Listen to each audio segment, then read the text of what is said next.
Ya, Assalamualaikum warahmatullahi wabarakatuh. Ya, selamat datang Ibu dan Bapak Misbah yang kami hormati. Alhamdulillah, wa syukurillah, wa la ilaha illallah, wa la hawla wa la quwata illa billah. Allahumma shalli wa sallim wa barik ala Muhammad wa ala alihi wa sahbihi ajmain, amma ba'd. Alhamdulillahirabbil alamin. Pagi hari ini ya kami menyelenggarakan umroh, manasik umroh privat ya untuk jamaah yang tinggalnya ada di luar kota, sehingga kami kebetulan ada di Bogor. Kemudian kami undang Misbah sama Ibu Misbah untuk datang ke sini. Insya Allah beberapa waktu ke depan kita akan melakukan manasik ini. Kita ngobrol santai aja, apa yang diperlukan, apa yang ini. Namun sebelum kita lanjutkan acara ini, mari kita buka acara ini dengan membaca Al-Fatihah bersama-sama, diawali dengan ta'awud ya. Mari 1, 2, 3. A'udzubillahi minasyaitonirrajim. Bismillahirrahmanirrahim. Alhamdulillahirabbil alamin. Ar-Rahmanirrahim. Maliki yaumiddin. Iyyaka na'budu wa iyyaka nasta'in. Ihdinas siratal mustaqim. Siratal ladzina an'amta 'alaihim ghairil maghdubi 'alaihim waladdallin. Amin. Astagfirullahaladzim. Baik, sebelum saya mengawali manasik umroh ini, ada baiknya saya sampaikan pada Kak Misbah dan Bu Misbah bahwa apa sih tujuan kita melaksanakan umroh ya. Ada yang orang bilang karena terpanggil, karena ingin memenuhi panggilan Allah. Ada yang hal-hal yang tujuan-tujuan yang lain. Namun sesungguhnya perlu saya sampaikan bahwa pada saat kita memiliki atau meniatkan umroh ini, paling tidak ada baiknya kalau kita tahu apa sih hikmah dari umroh ini, manfaat umroh ini, sehingga mantap kita di dalam menjalankan umroh ini. Ya, yang pertama yaitu bahwa tujuan seseorang melaksanakan ibadah haji atau umroh itu, yang pertama adalah bahwa menjadi jihad bagi seorang wanita melaksanakan umroh ini, manakala seorang wanita mereka protes, sahabat wanita protes pada Rasulullah, wahai Rasulullah, enak sekali ya bapak-bapak, mereka berangkat perang jihad fisabilillah, meninggal masuk surga. Lah kami tidak bisa perang. Lalu bagaimana kalau mereka laki-laki mereka bisa masuk surga dengan cara seperti itu? Apakah kami juga ada sesuatu yang menjadi jihad bagi kami? Kemudian Rasulullah sampaikan, jihad seorang wanita adalah dengan melaksanakan umroh. Itu kata Rasulullah. Sehingga saya tadi harus berkecil hati bagi seorang wanita ketika seorang laki-laki berjihad di jalan Allah, berperang dan sebagainya itu, maka seorang wanita jihadnya adalah melaksanakan umroh atau haji di tanah suci. Nah, saya sampaikan singkat-singkat aja ya. Yang kedua adalah bahwa dengan melaksanakan umroh, ibadah haji dan umroh ini, maka doa-doa yang kita panjatkan itu akan dikabulkan oleh Allah Subhanahu wa Ta'ala. Nah, doa-doa yang kita panjatkan itu tentunya berhubungan dengan tempat-tempat mustajab, waktu-waktu mustajab. Kalau waktu mustajab, bolehlah kita ambil di Indonesia ya. Ketika kita sholat tahajud. Nah, kemudian di saat antara adzan dan iqamah. Kemudian ketika kita menjenguk orang sedang sakit, ketika kita menjenguk itu justru doanya orang yang sakit itu makbul. Makanya sebenarnya ketika kita menengok, kita mendoakan juga ada umpan baliknya, bahwa pasien tersebut, orang yang sakit itu, ketika mendoakan kepada kita makbul itu. Kemudian di saat hujan, di saat ada musibah dan sebagainya, itu banyak sekali tempat waktu-waktu mustajab. Cuma tempat mustajab ini yang tidak bisa kita dapatkan di tanah air, adanya cuma di tanah suci. Yaitu di mana?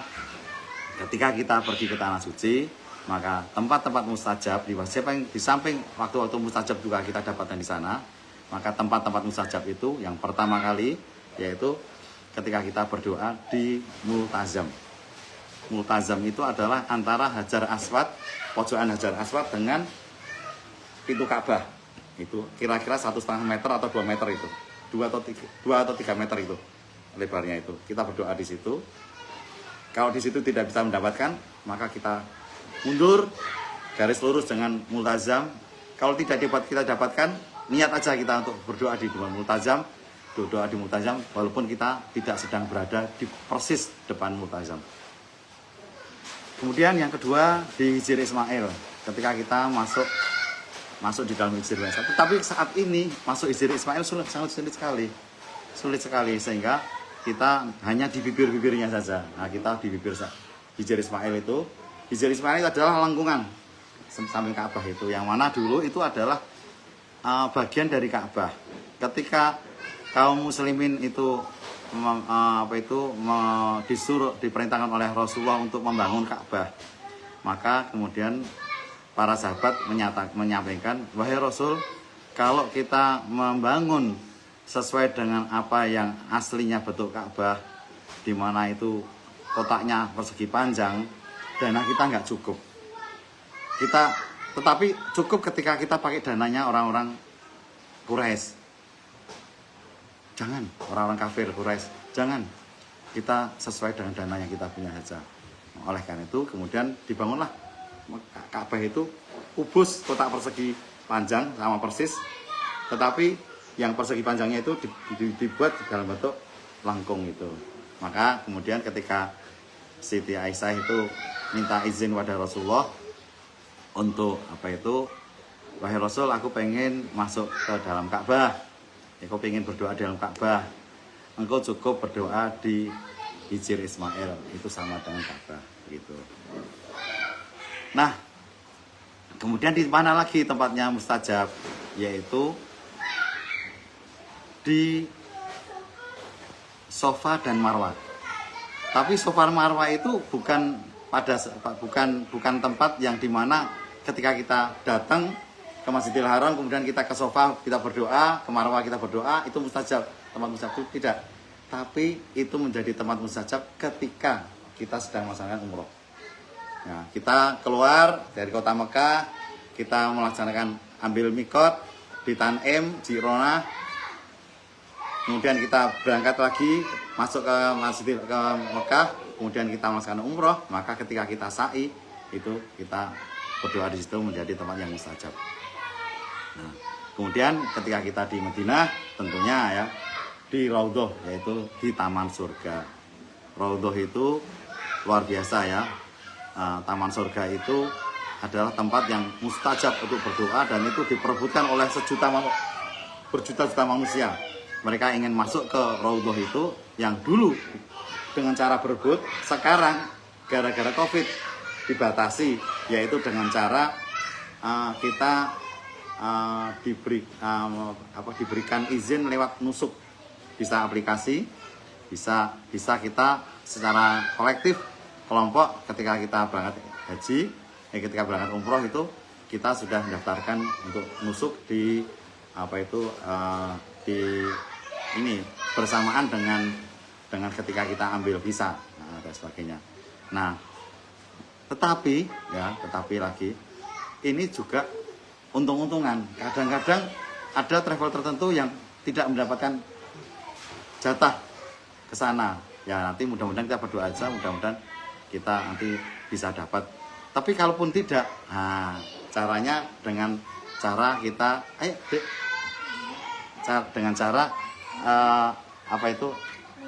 ya aplikasinya bukan aplikasi nusuk tapi aplikasi desel.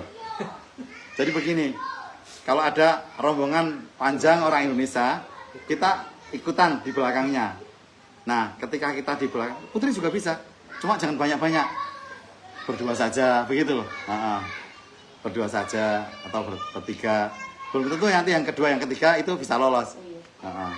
Desel kita, mohon izin saya ikut ya. Nanti kalau dihitung jumlahnya, saya nggak ikut, saya akan mundur. Tapi kalau nanti petugas itu agak abai, masuk. Langsung cepat. Nah itu kita nggak dihitung tuh itu kita bisa lolos. Nah seperti itu banyak sekali jamaah-jamaah kita yang bisa mengulang 2-3 kali ketika kita di Raudhah. Raudhah itu apa? Raudhah itu adalah taman surga. Taman surga itu kata Rasul, minal baiti ilal mimbari ar-raudhah min riyadil jannah. Jadi dari rumah Rasulullah yang dulu adalah yang sekarang menjadi makam Rasulullah kan dimakamkan di rumahnya. Terus sampai ke mimbarnya Rasulullah itu adalah taman di antara taman-taman surga. Nah, barang siapa berdoa di Ar-Raudhah itu, maka Allah bakal mengabulkan doa kita. Ya, mengabulkan doa itu bukan berarti bahwa apa yang kita minta kemudian langsung terwujud seperti apa yang kita minta. Mungkin Allah lebih tahu. Ketika kita minta, silakan. Ketika kita minta sesuatu, mungkin Allah mewujudkannya dalam bentuk yang lain. Ketika kita minta supaya kita menjadi orang yang rezekinya mapan, kemudian mengalir, tetapi Allah wujudkan dalam bentuk apa? Kita sehat, ya pernah sakit. Itu juga sebuah sebuah doa yang dikabulkan oleh Allah dalam bentuk yang lain. Ketika kita minta sama Allah, ya Allah, mudah berikanlah aku anak-anak yang soleh dan solihah. Tetapi ternyata yang diberikan oleh Allah adalah ya Allah, aku minta supaya anak-anakku lancar studinya, lancar ini, tapi ternyata ada anak kita yang tidak selesai studinya, tetapi anak kita soleh banget. Nah ini mungkin dikabulkannya dalam bentuk lain. Nah jadi insya Allah nanti kalau di Raudhah itu nanti kita bisa berlama-lama di sana dengan cara kalau kita sedang sujud, kita sambil berdoa itu berlama-lama kita sujud. Ketika nanti ada petugas, kelihatan kan petugas datang itu, ini mau datang, terus kita disenggol-senggol, kita masih berdoa terus, itu kadang-kadang dibiarkan saja. Nah suatu ketika saya pernah, ayo siapa yang mau ikut saya, nanti insya Allah kita bisa berlama-lama sini, jejer sama saya. Nah ada yang jamaah kita jejer, ikut saya dia. Ketika saya sujud, dia ikut sujud. Saya nggak bangun Pak Rudin, ketika Pak Rudin nggak bangun, saya nggak bangun. Ternyata betul, 2 orang saya dan dia itu ketika saya bangun itu kok nggak dijewel-jewel. Ketika bangun saya itu noleh kanan kiri, satu pun manusia udah nggak ada lagi. Sepi, udah sepi. Itu tinggal ada 2 orang ustadz, satu ustadz yang kenalan saya ada di depan. Dia bilang gini, ayo, saya tadi disuruh itu duduk ambil saf di paling depan. Oh ya saya aja, udah kita. Jadi kita di situ berlama-lama sambil nunggu adzan, sambil sholat berjamaah. Waktu itu sholat Isya ya, nggak salah. Jadi mulai maghrib sampai pada Isya itu lama di situ. Ya Allah, alhamdulillah luar biasa ini. Rezeki-rezekian betul. Nah, kemudian tadi udah 3 ya. Yang satu jihadnya menjadi jihadnya wanita. Kemudian yang kedua doa kita dikabulkan.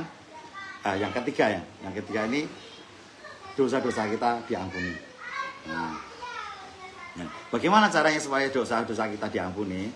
Maka Rasulullah menyampaikan dalam satu sabdanya, yaitu bahwa al-umratu ilal umrati kafaratul lima bainahuma wal hajjul mabrur laisa lahu jazaa'un illal jannah.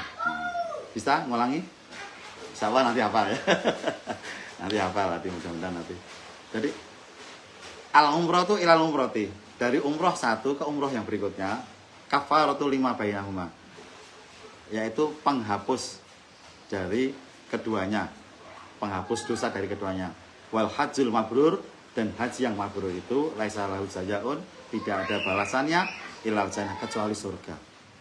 Jadi banyak sekali jamaah-jamaah kita yang kemarin sudah umroh, kemudian tuman, kemudian kekangenannya, keinginannya, girohnya untuk kembali ke tanah suci itu lebih muncul ketimbang orang yang belum pernah. Nah, seperti mungkin ya kalau orang yang sudah pernah nikah itu, duda itu keinginannya untuk segera menikah itu lebih dibanding dengan seorang yang perjaka gitu. Sama-sama di usia tua semuanya gitu ya. Itu ketika ditinggal istrinya segera pengen. Makanya di dunia ini jarang sekali ada duda. Cuma janda banyak sekali.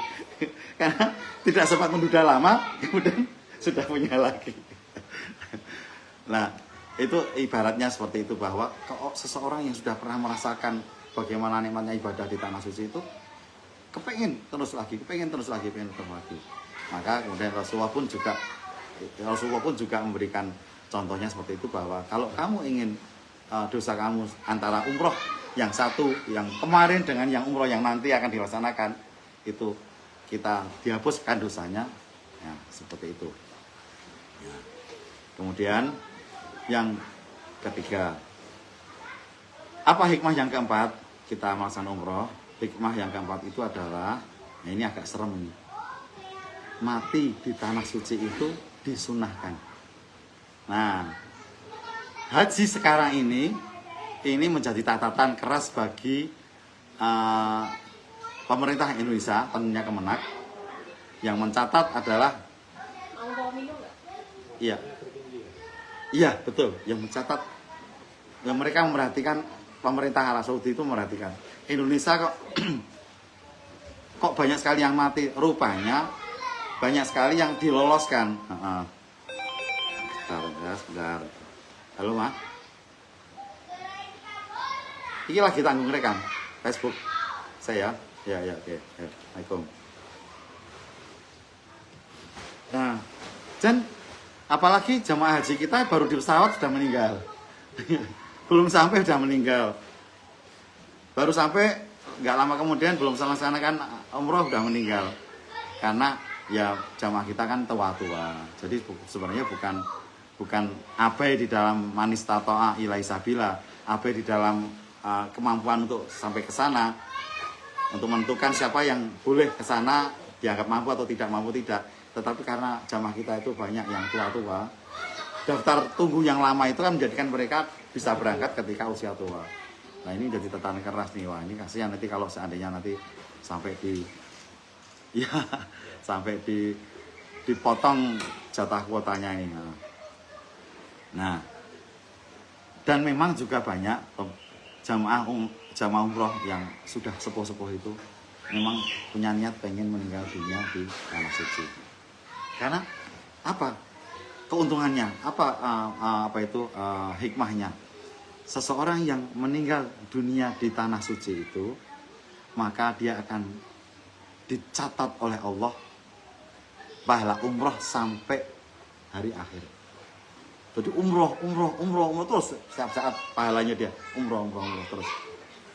Nah itu jadi dia dicatat pahala umrohnya sampai dengan hari akhir.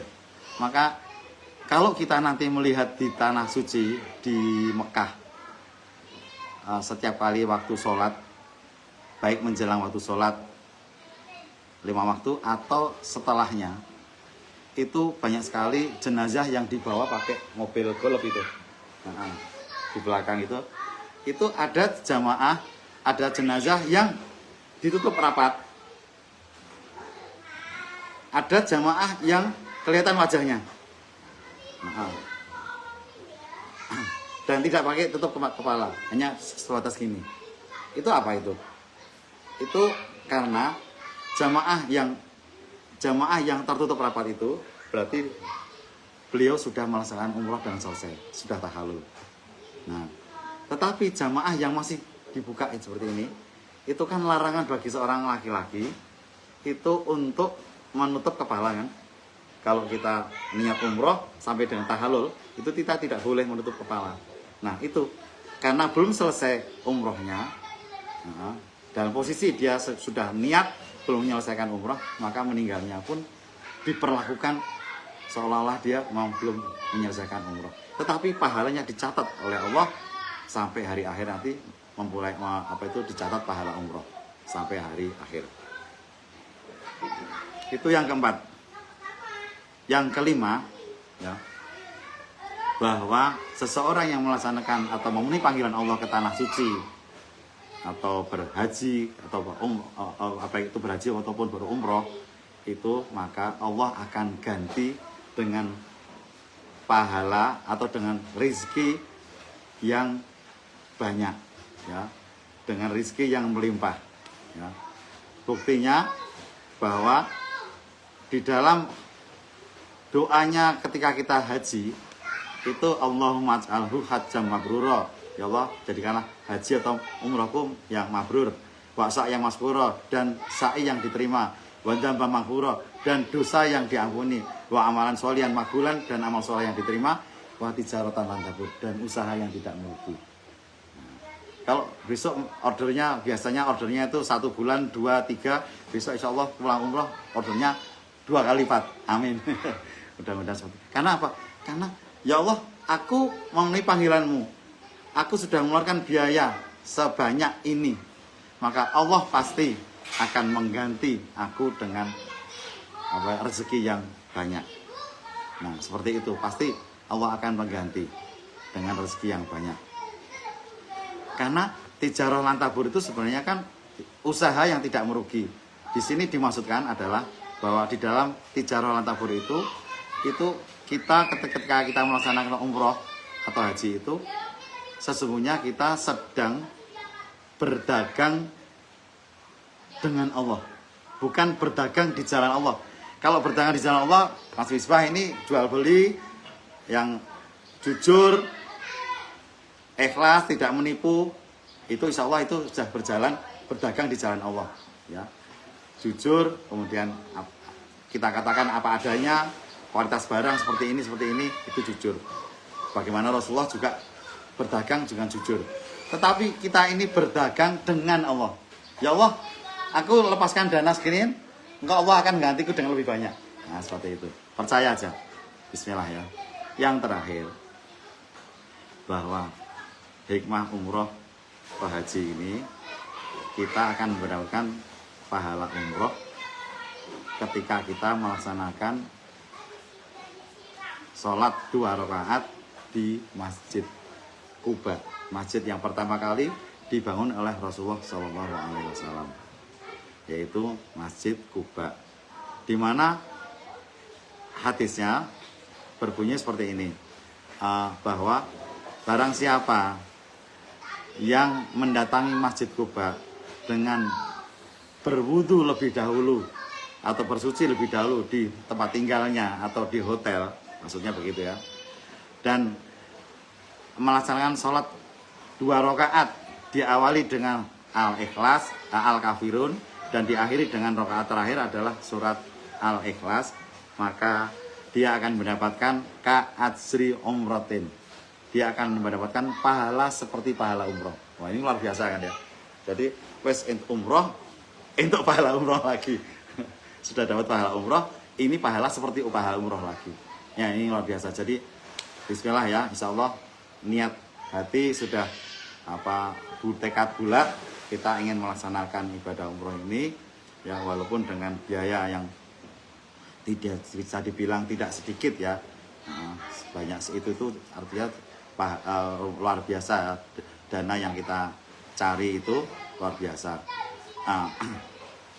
Dan berbahagialah Pak Misbah dan Bu Misbah yang sudah mendapatkan hidayah dari Allah untuk melaksanakan umroh ini, karena di sebagian banyak manusia ketika Allah sudah memberikan pahala, sudah memberikan rezeki yang senilai umroh atau haji, namun mereka belum melaksanakannya atau belum memenuhi panggilan Allah.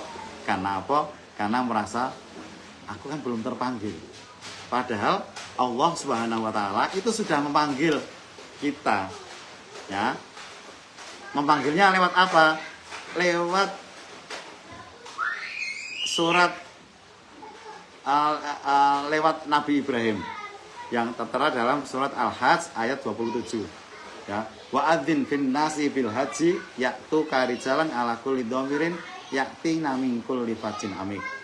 Ya, di surat Al-Hajj ayat 27. Yang artinya, wahai Ibrahim, wa adzin fin nasi, serulah seluruh sekalian manusia bil haji untuk melaksanakan ibadah haji. Jadi itu sudah dipanggil sebenarnya kita. Panggillah mereka. Lalu Nabi Ibrahim menjawab, dialog ini Nabi Ibrahim menjawab kepada Allah, bagaimana aku akan memanggil mereka sementara mereka ada di seantero dunia? Nah, aku nanti akan memanggilnya. Nah, maka Allah itu memanggilnya dengan dalam surat Al-Hajj tadi, wa adzin fin nasi bil haji ya'tuka rijalan ala kulli dhamirin. Mereka akan berdatangan mendatangi Baitullah itu menaiki unta yang sangat kurus. Artinya apa? Sangat kurus karena perjalanan yang begitu jauhnya sehingga unta itu kemudian pada kurus-kurus semuanya. Yakti min kulli fajjin amik, yang mereka berdatangan dari segala penjuru dunia. Nah, buktinya luar biasa sekarang ya, jutaan manusia, bahkan ini jamaah haji Indonesia ini adalah jamaah yang terbesar karena jumlah jamaah umat Islam kita yang terbesar di dunia. Nah, itu. Yang kedua, kewajiban kita melaksanakan umroh itu juga sudah ada di dalam surat dalam Ali Imran ayat 97, yaitu ini di penggalan ya, bukan di awal ayat, bukan di akhir ayat, tapi di tengah-tengah, di penggalannya ayat itu, walillahi 'alan nasi hajjul baiti man istata'a ilaihi sabila. Dan diwajibkan, walillahi 'alan nasi, diwajibkan kepada seluruh manusia, walillahi 'alan nasi hajjul baiti, untuk melaksanakan berhaji atau umroh. Hajjul baiti man istata'a, bagi barang siapa, istata ilai sabila, bagi siapa yang mampu untuk datang ke sana. Nah, kadang-kadang kita merasa bahwa saya kan belum mampu. Nah, tapi kemudian kebanyakan manusia itu ketika ada uang yang sudah cukup untuk haji, tak pakai dulu untuk beli kijang dulu. Kijangnya belum terlaksana dibeli, hajinya belum sempat dilaksanakan, malah dapat kijing. Kijing itu artinya nisan atau nisan. Jadi belum daftar haji, maka kajinya belum dilaksanakan, dapatlah kijing. Nah, itu ya, ini apa ini? Ya, mari kita minum dulu. Bismillahirrahmanirrahim.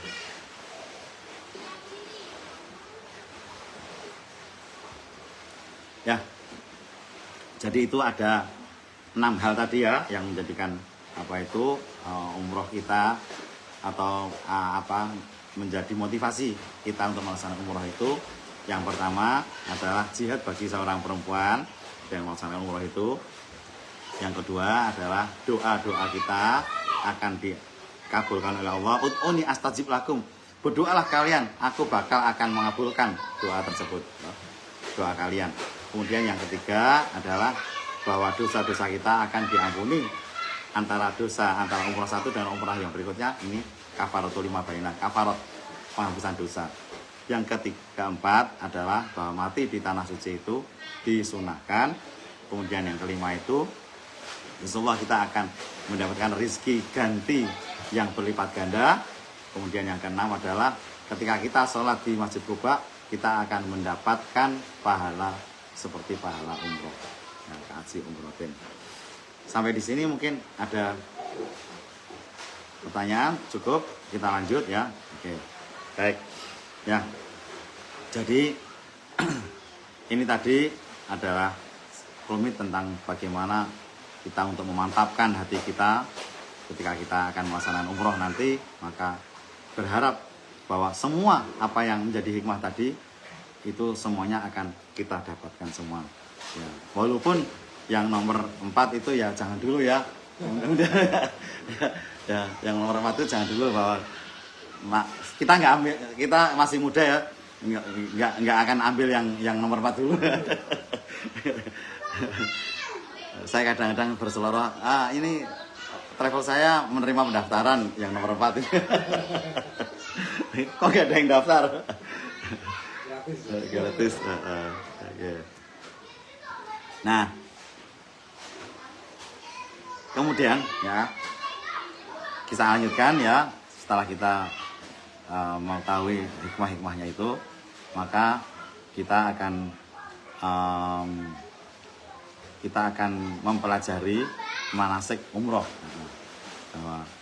Apa itu umroh itu? Umroh itu adalah kewajiban, atau umroh itu sama dengan haji kecil. Kenapa haji kecil?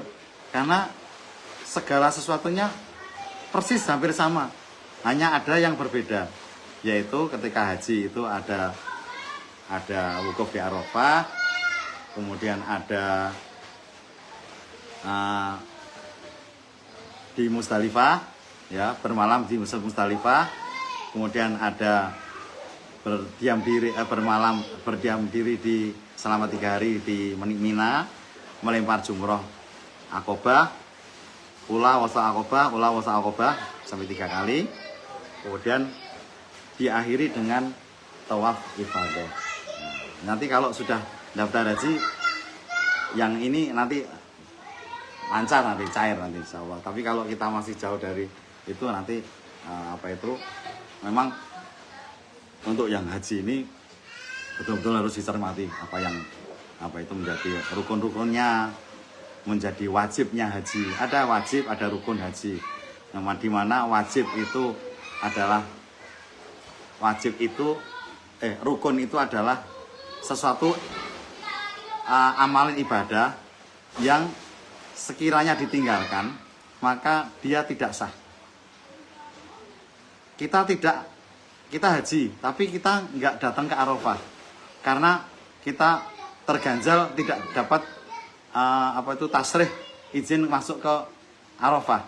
Sudah, haji kita tidak dapat, diganti nggak bisa. Maka orang yang sakit pun tetap dibawa pakai ambulan. Cuma orang yang sakit yang tidak sadar itu tidak bisa, karena ibadah ini kan menuntut kesadaran ya. Nah, kemudian ketika kita tidak melaksanakan tawaf, tidak melakukan sa'i, tidak bisa. Harus dilaksanakan. Tetapi ada amalan-amalan yang namanya itu adalah wajib haji. Wajib haji itu umpamanya lempar jumroh. Itu ketika kita tidak bisa melaksanakan lempar jumroh, kita sakit, itu bisa dibadalkan, dititipkan pada temannya jamaah yang kemudian nanti dia akan melaksanakan apa yang harusnya kita laksanakan itu. Yuk, ayo. Nggak apa ya, sedikit-sedikit goreng-goreng nggak apa ya. Insya Allah, bismillah apa. Nah itu, jadi umroh adalah ibadah ya yang atau haji itu adalah ibadah yang menjadi rukun Islam yang kelima. Di situ ada syaratnya adalah manis atau ila sabila, bagi siapa yang mampu ke sana. Bagi yang tidak mampu tidak wajib. Seperti orang sholat kalau tidak mampu, sholat kalau dia belum mencapai balik, laki-laki bermimpi basah, kalau perempuan dengan haid, kalau belum itu maka dia belum kena kewajiban. Nah, seorang muslim ketika dia dinyatakan oleh Allah manis tata'a ilai sabila, ketika dia mampu untuk sampai ke sana kok tidak melaksanakan, maka ya istighfar kita, mudah-mudahan Allah mengampuni, segera kita daftar haji. Segera kita daftar haji. Maka yang umrah sudah didaftarkan ya, insya Allah segera daftar. Walaupun cemantel itu apa ya? Walaupun pendaftaran haji kita itu nempelnya di haji reguler yang sekian puluh tahun, nggak apa-apa lah. Nanti kalau ada rezeki yang itu bisa kita ambil, atau yang itu bisa kita ambil nanti utuh, kita daftar haji yang plus, bisa seperti itu. Daripada haji plus juga tidak terdaftar, hanya punya niat saja. Karena apa? Di dalam haji seseorang itu akan dinilai oleh Allah apakah dia itu berniat sungguh-sungguh atau tidak ketika dia sudah daftar. Kalau belum daftar, hanya niat, nggak bisa dikategorikan sebagai, bahkan umpamanya ya yang badal ya, yang beneran ya, ini bapak saya itu dulu sudah niat, waktu itu ada uang nggak? Ada. Sudah daftar belum? Belum. Tidak bisa dikategorikan sebagai orang yang bisa dibadalkan begitu ya. Nah, kecuali kalau dia udah daftar, kemudian akhirnya nggak berangkat, kemudian sakit meninggal, itu dibadalkan. Itu dia udah benar-benar sudah punya keinginan untuk haji. Nah, berbeda dengan orang yang walaupun punya uang tapi belum daftar, kemudian akhirnya meninggal, itu dia tidak tercatat bahwa dia berniat haji begitu. Ya, mudah-mudahan kita terhindar dari hal yang seperti itu. Segera kita apa yang menjadi kewajiban kita bisa segera kita lakukan. Ya. Nah, umroh ini adalah ibadah yang kita laksanakan diawali ya, ada rukunnya ya umroh ini. Rukun yang pertama itu adalah ihram. Rukun yang kedua itu ihram itu adalah ambil mikot atau niat. Yang kedua itu tawaf. Yang ketiga sa'i. Yang keempat tahallul. Yang kelima apa? Sudah ada di situ? Tertib. Tertib. Ya, tidak bisa kita melaksanakan tidak urutan seperti itu. Nah, tertibnya itu harus. Nah, yang pertama ya. Yang pertama mikot ya. Kita ambil mikot nanti, kita di Madinah dulu. Di Madinah kita melaksanakan ibadah di Madinah. Kira-kira nanti kita sebentar 4 sama 6 5 4 hari. 4 hari. Kemudian di Mekah nanti kita 6 hari. Kemudian perjalanan 2 hari, jadi 12 hari. Nah, seperti itu. Kalau yang 7 hari itu, yang 9 hari itu perjalanan 2 hari, di sana 3 Madinah, di Mekah 4. Kalau yang ini nanti 4 tambah 6. Nah, gitu. Yang pertama tadi ambil mikot. Nah, ketika kita nanti di Madinah 4 hari itu, kita nanti ada kesempatan kita untuk beribadah sebanyak-banyaknya di sana, zikir sebanyak-banyaknya, darus sebanyak-banyaknya. Kemudian kita juga kalau bisa ada kesempatan bisa ke Raudhah juga sebanyak-banyaknya. Tetapi jatah yang diberikan oleh pemerintah itu, pemerintah Arab Saudi, kita hanya dapat jatah sekali. Gitu. Kemudian yang kedua, kita melaksanakan tawaf.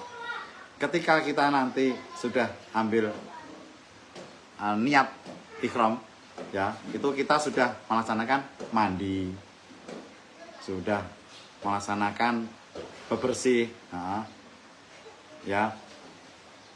Di situ juga disebutkan apa yang menjadi sunah-sunahnya ketika kita sebelum melaksanakan mikot, yaitu pertama mencukur bulu-bulu, kemudian mandi wajib, ya kan ya. Terus kemudian memakai minyak wangi bagi laki-laki. Memakai minyak wangi bagi laki-laki itu tidak di kain ihramnya, tapi di badannya. Kalau perempuan tidak disunahkan. Nah, setelah itu kemudian yang kuku dan sebagainya itu juga dipotong-potong ya, kuku dan sebagainya dipotong. Nah, kemudian kita berpakaian ihram. Yang berpakaian ihram itu bagi laki-laki itu menggunakan kain putih 2 lembar. Ada sebagian yang mengatakan bahwa kain ihram itu tidak harus putih. Ada yang mengatakan seperti itu, tetapi selama ini seluruh pakaian ihram yang saya lihat di tanah suci belum pernah ada yang selain putih. Nah, kalau perempuan itu pakaian ihram itu adalah pakaian yang menutup seluruh tubuh. Pakaian syar'i yang tidak ketat, yang tidak transparan, yang longgar, yang menutupi seluruh tubuh kecuali dua hal. Apa yang nampak? Sama wajah. Oke. Telapak tangan dan wajah itu tidak boleh ditutup. Maka seseorang yang pakai niqab, seseorang yang pakai cadar, itu ketika melaksanakan umroh pasti dilepas, dibuka. Dan kalau kita punya saudara yang mau melaksanakan umroh, kalau kita punya saudara, mungkin ada ipar, dapat perempuan bercadar, kan selamanya kita belum pernah lihat wajahnya ya. Gampang nggak tahu kita biayai dia umroh sampai ya cuma sampai di sana ya jangan dipandang-pandang. oh ini tuh wajahnya seperti ini, wajah adikku. Seperti itu ya. Artinya bahwa sesungguhnya niqab itu bukan wajib. Kalau wajib pastilah. Pastinya, pasti. Iya disuruh tutupi ya. Hanya niqab ini menjadi wajib bagi siapa? Umat Islam di dunia, yang perempuan umat Islam di dunia ini ada yang tidak boleh, yang wajib pakai niqab. Siapa? Janda-janda Rasul.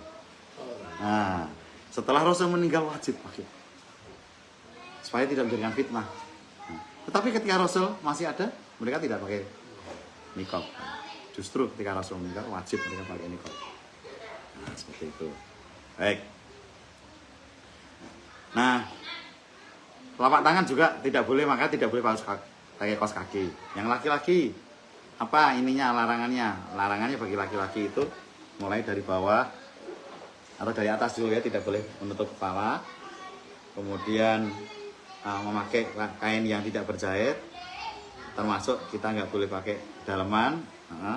Ke bawah ini kita nggak boleh pakai kaos kaki. Pernah saya ketemu dengan orang India di jalan itu, dia lari-lari, kok pakai ini kaki. Saya bilang, haram.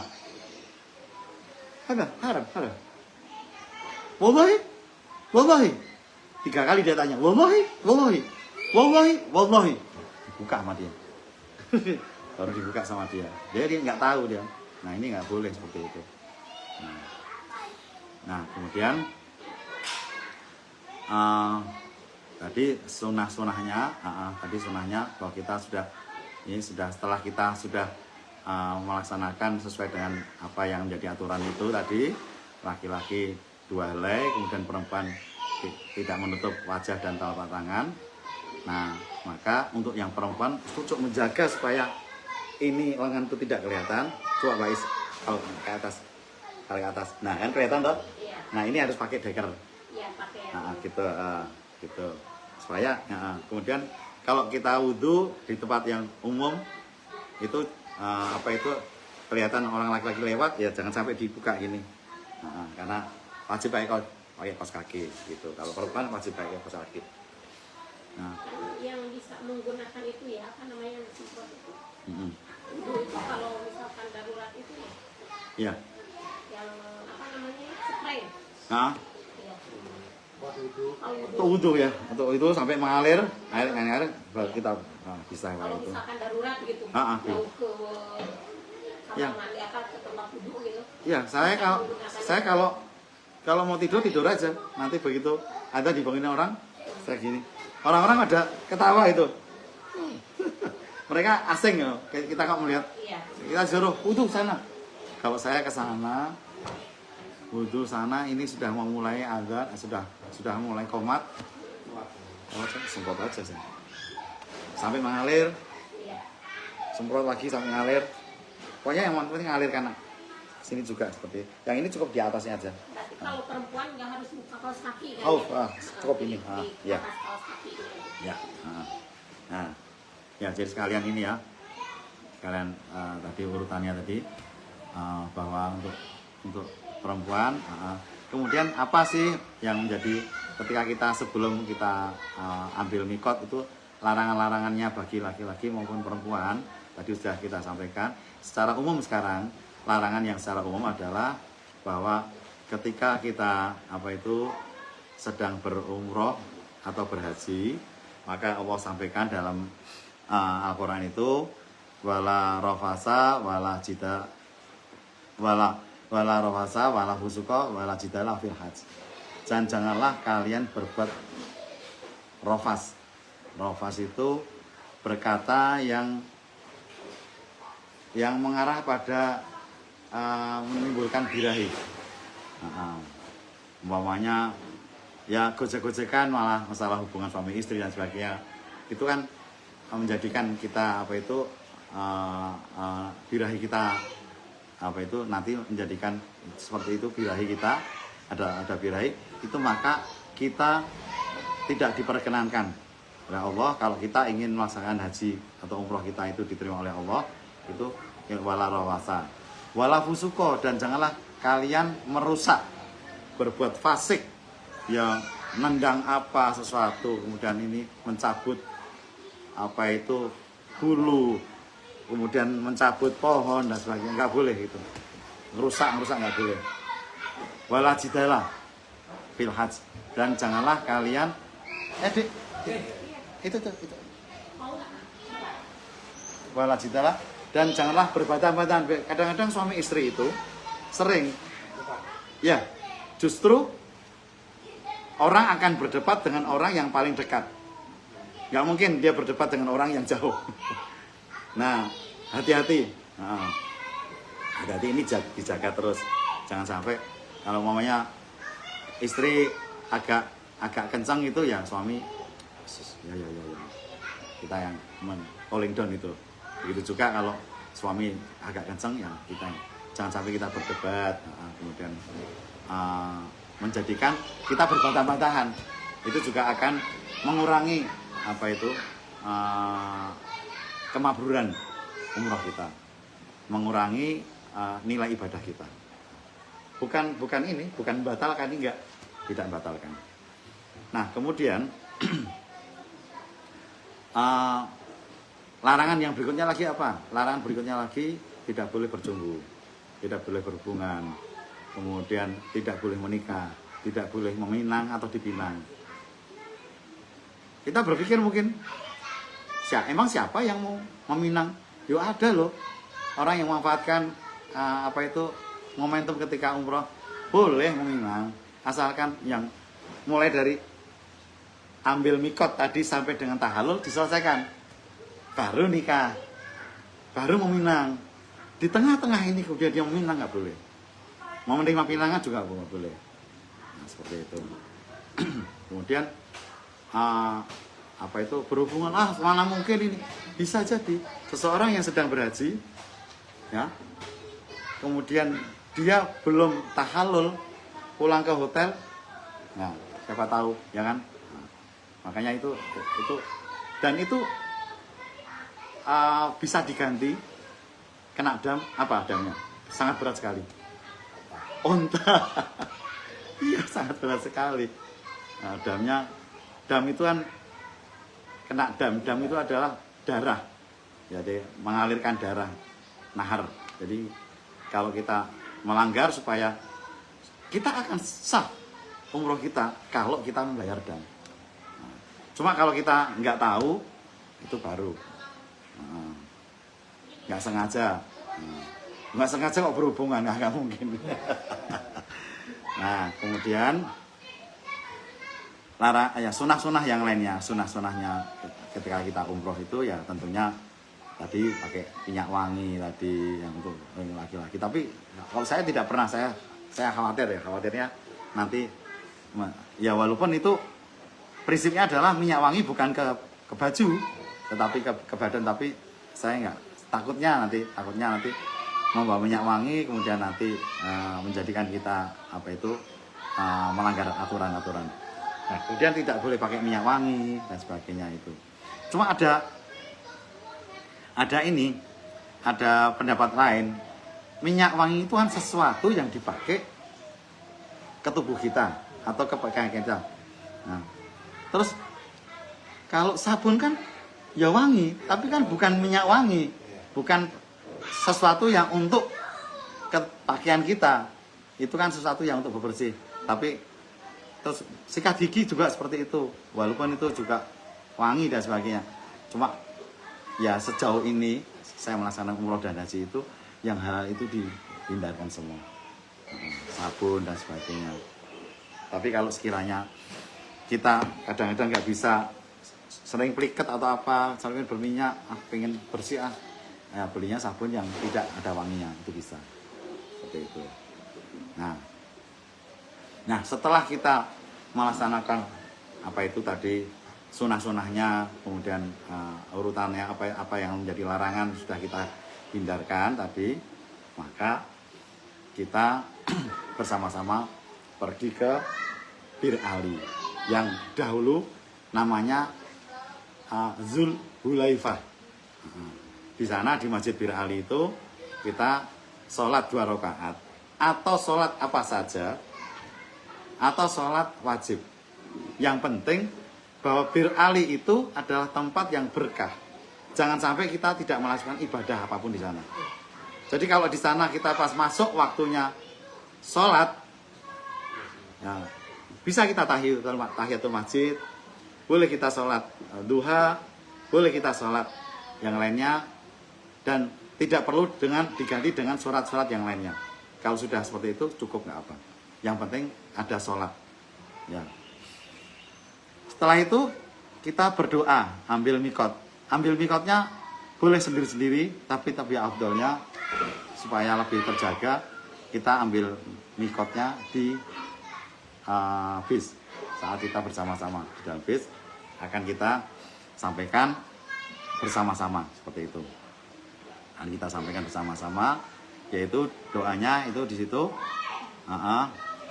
Labbaik Allahumma umratan atau nawaitul umrata wa ahramtu biha lillahi ta'ala, tapi tidak dari situ ya. Nawaitul umrata.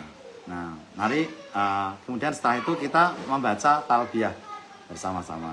Ya, mari kita 3 kali talbiyah ya, supaya kita ada hira untuk segera sampai ke sana. Labbaik Allahumma labbaik, labbaik la syarika laka labbaik, innal hamda wan ni'mata laka wal mulk la syarika lak, labbaik Allahumma labbaik, labbaik la syarika laka labbaik, innal hamda wan ni'mata laka wal mulk la syarika lak, Allahumma labbaik, labbaik la syarika laka labbaik, innal hamda wan ni'mata laka wal mulk la syarika lak. Masyaallah. Mohon maaf. Kok tidak nyala? Astagfirullahaladzim. Rusak berarti ini. Sudah selesai.